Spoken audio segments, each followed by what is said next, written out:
The first rounds of cuts are in the books, so who is in and who is out? That's coming up next on Locked On Rams. You are Locked On Rams, your daily Los Angeles Rams podcast. Part of the Locked On Podcast Network, your team every day.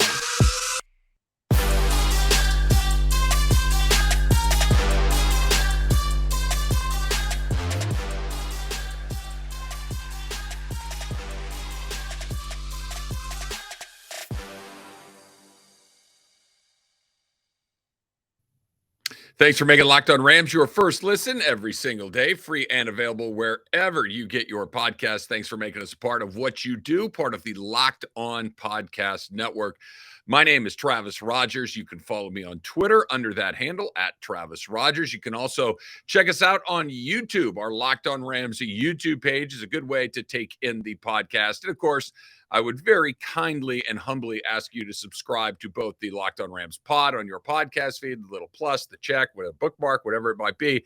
And of course, the same for Locked On Rams as well. We got the second preseason game coming up here on Friday afternoon here on the West Coast. Pregame show will start at 5 o'clock in the afternoon. Myself and Kirk Morrison will have that covered for you. Not only do I do the Locked On Rams podcast, but we've got coverage of the Rams pre, half, and post with yours truly on ESPN 710 right here in Los Angeles. Kickoff, course, is at 7 o'clock, so Kirk and I will have that for you at 5, and we will talk about some of the things that I'm excited to see and anxious to see maybe in that second preseason game that's coming up in just a little bit. I want to talk about whether or not Lance McCutcheon has a chance to make the special teams or I should say the team itself after his performance in week 1, and whether or not he's a good enough special teams player to do that. That's coming up as well. But let's start right here. The NFL had their first cut down date. The Rams had to get rid of 5 guys. They had to make some room, or I shouldn't say make some room. They had to get rid of some guys so they can ultimately get down to that 53-man roster and then, of course, the 48-man roster for game days that's coming up before too long. So let's start right here. There's really 2 names that I think were interesting that were cut. Not terribly surprising, obviously, but I do think that it'll have an impact on what the Rams are going to do moving forward, maybe just through the preseason, but certainly an impact in the regular season. The Rams, for the first time in a long time this season, are going to have a punter that is not Johnny Hekker. And it sounds weird to say it because, punter, but Johnny Hekker was a really important part of what the Rams did. Not just because he was, along with Aaron Donald when they came here, one of the few guys that you knew was an all-pro caliber player, the best in the business when they got here, but he was an important weapon in what they would do. Go back pre-Sean McVay. Johnny Hekker was probably, one of the 4 or 5 most valuable guys on the team. He could drop that ball inside the 10-yard line over and over and over and over again, forcing the other team to have to go on, 85, 90, 95-yard drives frequently in a game. And that's very hard to do, even against a team that wasn't very good like the Rams. Secondarily, when you're trying to win games, 13-10, 16-14, you're going to have to make sure that the other team has a lot of field in front of them. Johnny Hekker did a good job there. The Rams decided they had a little bit of a competition last year. Ryan Bojorquez, who ultimately ended up punting for the Green Bay Packers, and Hekker had a little battle during training camp. Hekker won, but it was his last season with the team, so they got a new punter coming in. They went out and signed Riley Dixon as a free agent, and then they signed Dicker as a undrafted free agent during the last year after the draft. So there's a little bit of a competition right there between Cameron Dicker and Riley Dixon. Well, Riley Dixon is going to get that job. Cameron Dicker was cut from the Rams, and it's such a weird deal because you can almost tell who's going to make the team and who's not, or who at least has a significant advantage in the eyes of the coaching staff based on who does not play in the preseason. The fact that Dixon did not punt in the game against the Chargers on Saturday night means that you probably thought that he had a pretty good advantage there, and that's exactly what happened. Cameron Dicker among the cuts there. It is kind of nice, and it's been this way for a while, to have that position be more a position of, as long as it's league average, that's good enough. It doesn't have to be, we need him to punt the ball to the other end of the field. I don't care where we are. It needs to be inside the 10-yard line over and over again, or we're not going to be able to get it done. So that's kind of a nice little change of pace for the Rams along the way. So Riley Dixon, at least at the start of the season, will be the punter for the LA Rams. The other name that was on the cut list that, again, not necessarily surprising, but at this point in camp, it was a little bit eyebrow raising, to say the least. Luis Perez, I guess would be the fourth string quarterback, is out. So does that mean that Bryce Perkins is going to take every snap in the preseason? It may. That might be exactly what it means, that Perkins is going to get a chance to play again against the Texans on Friday night.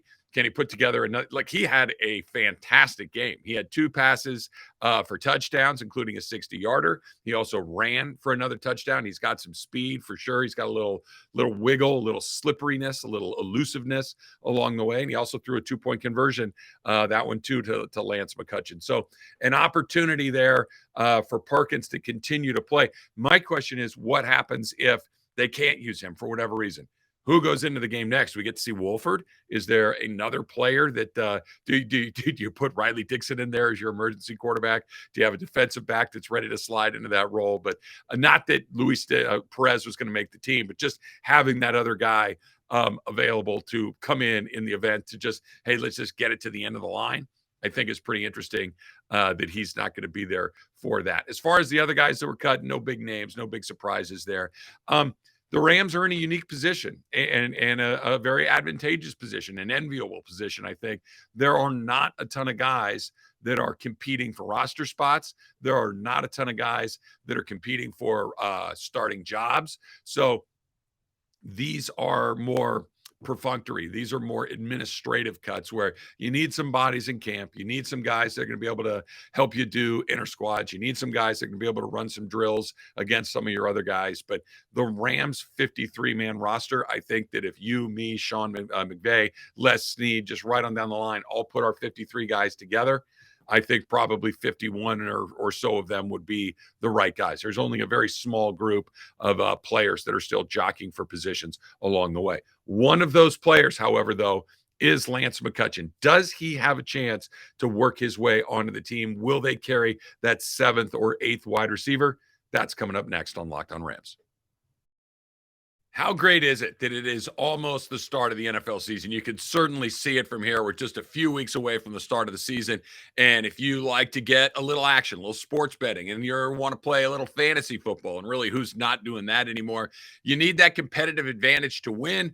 That's why I could not recommend more highly the Elias Game Plan app, right? It's the ultimate sports betting and fantasy companion, whether it's the NFL, the NBA, Major League Baseball, whatever you are into. The Elias Game Plan is the only sports app from the most trusted name in sports stats, the Elias Sports Bureau. It's the official statistician of pro sports leagues in the United States, including the NFL. How often do you hear somebody say on a broadcast, well, according to Elias, it's those guys, right? Their app lets you access team and player stats, head-to-head team comps, and Elias insights from the Elias Sports Bureau research team. And whether you need that advantage for your gaming, whether you need that for your fantasy, or whether you just want to impress your fans, this is why you need to do. I use it all the time. When I need a little stat, when I need to make sure that I have something exactly right, this is where you go. The Elias Game Plan app. Take my advice and download it today. Elias Game Plan app. And with new features available all the time,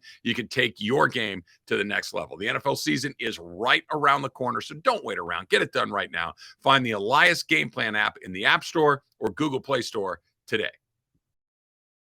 Thanks again for making Locked On Rams your first listen every single day. However you play, get the latest NFL fantasy draft tips from Locked On Fantasy Football and Locked On Dynasty. Plus, starting on August 22nd, we're bringing you daily top 10 lists for Fantasy Draft Week. Locked On Fantasy Football and Locked On Dynasty, available on YouTube and wherever you get your podcasts. All right, so one of those positions that may be available, like we talked about just a couple of minutes ago, the Rams roster is more or less set. You know who the vast majority of the guys that are going to be on that 53-man roster are. There's just a couple of spots available. And according to Sean McVay, Lance McCutcheon, who was probably the breakout star of week 1 against the Chargers in the preseason, has a chance to make that team. I'm curious. They have their group of wide receivers set, right? You've got Cooper Kupp, you've got Allen Robinson, you've got Van Jefferson, you've got Skoranek, you've got Atwell. You probably have to throw Brandon Powell in there as well. That's 6 guys. Okay, that is 6 wide receivers that are guaranteed to be on this team. Are they going to carry 7? Could they even push it out to 8 potentially? Here's what Sean McVay had to say when he was asked whether or not he thinks McCutcheon has a chance to win that team, or to make the team, I should say. I think certainly a lot of that is predicated on, you look at the 53, but I'm really interested in the 48. How do these guys get up on game day? And that's a big part of it, whether or not you can help Joe D and Jeremy Springer, especially when you send your starting 11 out, whether it's 12 personnel, 11 personnel. If you're not on the field, for you to have a jersey and dress with the 48, you better be willing to help on special teams. He goes on to say, that all weighs into it. If you said anywhere between 6 and 8, but ideally you're saying if you got 5 guys up, and sometimes we used to carry 6 because Mike Thomas was such a unique contributor on special teams, there's a lot of layers to it. I think basically what he's saying right there is, can he be a good enough special teams player? We have our 5 guys, 6 if you include Powell. By the way, this doesn't include Odell either. And if Odell comes back, now you're certainly not going to carry an extra wide receiver. Can Lance McCutcheon be an impact player on special teams? Michael Thomas, who Sean McVay is mentioning right there, is a player that the Rams had on their roster for a while, not because he was a game-breaking wide receiver, but because if you need him to play wide receiver, he could, but he was a really good special teamer. This is how guys like Lance McCutcheon stick with a team. He can go out there and make a twisting catch in practice like he did in that scrimmage the other day. That's great. He can go out there and catch a 60-yard touchdown pass in a exhibition game against the Chargers, which he did, which is great. He can catch the game-winning touchdown pass in that very same game. He can catch a 2-point conversion and give the Ram the lead on a nice little move in the back of the end zone. That's great. That doesn't matter nearly as much as whether or not he can run down the field and make a tackle, whether or not he can shed a block and get down there and contain on kickoff coverage, because those are the positions, those are the guys that play those. You're not sending your starters out there. These are your depth guys. These are the guys that are going to have to be able to do that job week in and week out. And, oh, by the way, if you need them to go catch a pass or run a route, they can go do that too. But it cannot be that, hey, he made so many catches. Is he going to play over Van Jefferson? No, right? Is he going to play over Kupp? Stop it. Is he going to play over Allen Robinson? Stop it. None of those things are going to happen. Could he play over Tutu Atwell? Maybe. But again, there is something about, you hear this all the time. The best players are going to play. Yeah, usually. But there is something to be said of, if a guy was your first pick, right? The Rams used their first draft pick on Tutu Atwell 2 drafts ago in the second round. He didn't, you have to get a look at that guy. He has to play. He has to at least get a chance to say, hey, we made the right pick. They're not going to take somebody like McCutcheon and jump him over, at least not after doing everything they possibly can to see whether or not Atwell's up for the job.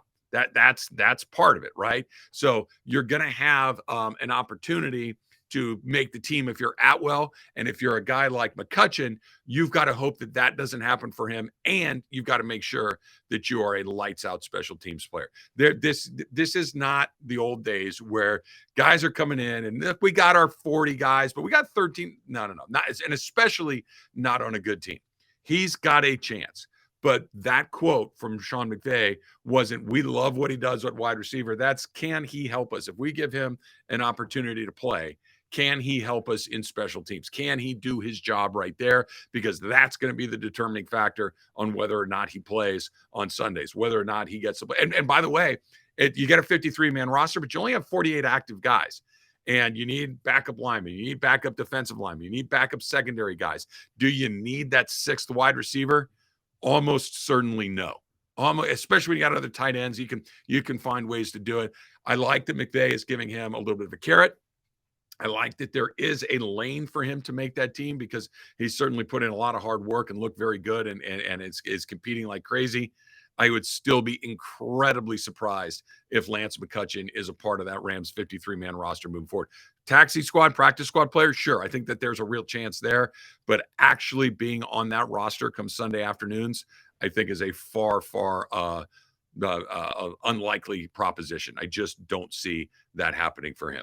Okay, let's talk a little bit about what we hope to see on Friday night. What are some points of emphasis to look for when the Rams and the Texans get going Friday at SoFi Stadium, kickoff at 7 o'clock? That's coming up next on Locked On Rams.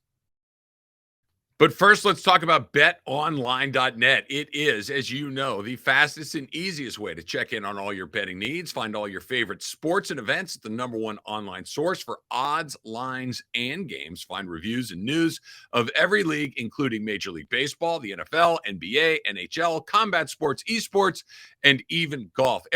Here's what I need from you guys at BetOnline.net. I need you guys to give me the odds on whether or not Craig Kimbrell is still going to be closing games for the Dodgers by the time they get to the playoffs, because that could affect some other things that I want to do along the way. So figure out a Craig Kimbrell line for me, will you, fellas?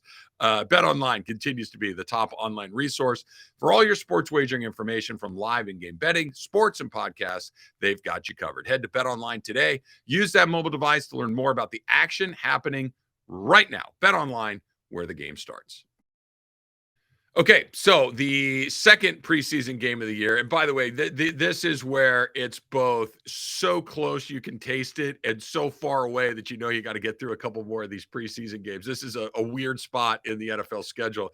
Let me tell you again, not only do I host the Locked On Rams podcast, but you probably know, but maybe you don't know, that I also host the Rams pre, half, and post-game show along with longtime NFL linebacker Kirk Morrison. We do that on ESPN 710 here in Los Angeles. We'll come on the air at 5 o'clock, a couple hours before the kickoff of that game, and we'll talk about everything that's going to go on in the game, everything that's going on with the team, everything that's going on around the NFL. So I would really encourage you to check that out if you get a chance. Here are the things that I'm going to be looking forward to in that game against Houston. Let's start with this. Are we going to see Tutu Atwell? Every indicator is that we are not.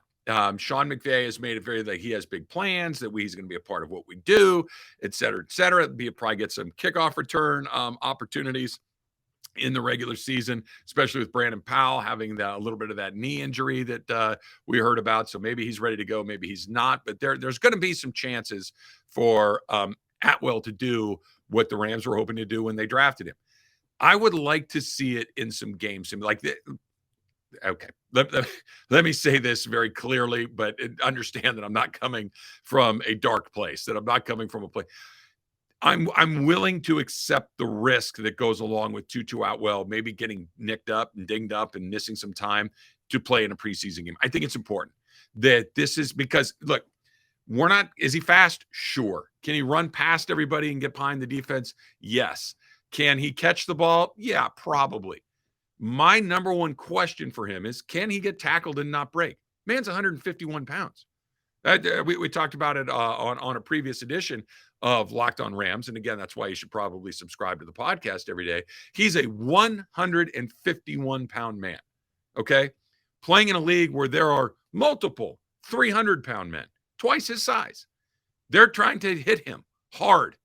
They're trying to get him onto the ground with extreme prejudice every time. Can he survive? That's the question. His speed, sure. Route running ability, I'll trust Sean McVay on that. Can he make it?